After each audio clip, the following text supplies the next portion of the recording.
Star heroine Samantha సినిమాలు కాస్త తగ్గించుకున్న ఆడియన్స్కి మాత్రం దగ్గరగానే ఉంటున్నారు. ఇక నాగచైతన్యతో విడాకుల తర్వాత సమంత ఏదో ఒక కారణంతో వార్తల్లో ఉంటూనే ఉన్నారు. ఏం మాయ చేసేవే సినిమాతో మాయ చేసిన వీరిద్దరూ వివాహ బంధంతో ఒకటై అభిమానులకు ఆనందాన్ని పంచారు. అయితే పెళ్లి చేసుకున్న కొద్ది రోజులకే విడాకులు తీసుకొని షాక్ ఇచ్చారు. ఇక అప్పటి నుంచి వీరి వ్యక్తిగత విషయాలు అలాగే సెకండ్ మ్యారేజ్ గురించి వార్తలు వస్తూనే ఉన్నాయి. ఎప్పటికప్పుడు వీరు క్లారిటీ ఇస్తూనే ఉన్నారు.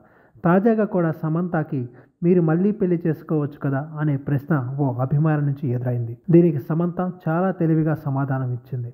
రెండో పెళ్లి ఓ బ్యాడ్ ఇన్వెస్ట్మెంట్ అంటూ గణాంకాలతో సహా వివరించింది. మొదటిసారి పెళ్లి చేసుకుని విడిపోయే వాళ్ళకంటే రెండోసారి పెళ్లి చేసుకుని విడాకులు తీసుకునే వారి సంఖ్య అధికంగా ఉన్నారని సమంత చెప్పుకొచ్చింది. మొదటి పెళ్లికి సంబంధించి విడాకుల రేటు 50% ఉంది. అదే రెండో పెళ్లికి సంబంధించి విడాకుల రేటు 67% ఉంది. ఇక మూడో పెళ్లికి సంబంధించి విడాకుల రేటు 73% ఉంది అని సమంత స్పష్టం చేసింది. దీంతో సమంత రెండో పెళ్లి విషయంలో క్లారిటీగా ఉందన్న విషయం అర్థమవుతుంది. పెళ్లి గురించి కంటే ఆరోగ్యం గురించే ఆమె శ్రద్ధ తీసుకుంటున్నట్లు తెలుస్తుంది. ఓ అభిమాని వచ్చే ఏడాది మీ ప్లాన్ ఏంటి అని అడగ్గా మంచి ఆరోగ్యం అని సమాధానం చెప్పింది.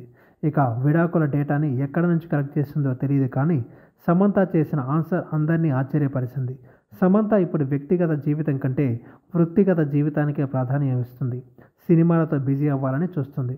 ఆమె నిర్మాతగా మారే ప్రయత్నాల్లో ఉన్నట్టు తెలుస్తుంది. త్వరలో సమంత నిర్మాతగా ఓ కొత్త సినిమా శ్రీకారం చుట్టుకోనుందని సమాచారం.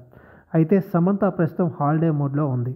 సినిమాలకు సెలవు ప్రకటించింది. చికిత్స కోసం 6 నెలలు మూవీస్ నుంచి సెలవు తీసుకుంది. అమెరికా వెళ్ళి కొన్ని నెలల పాటు చికిత్స చేయించుకుంది. కఠినమైన కసరత్తులు, డైట్ను ఫాలో అవుతుంది.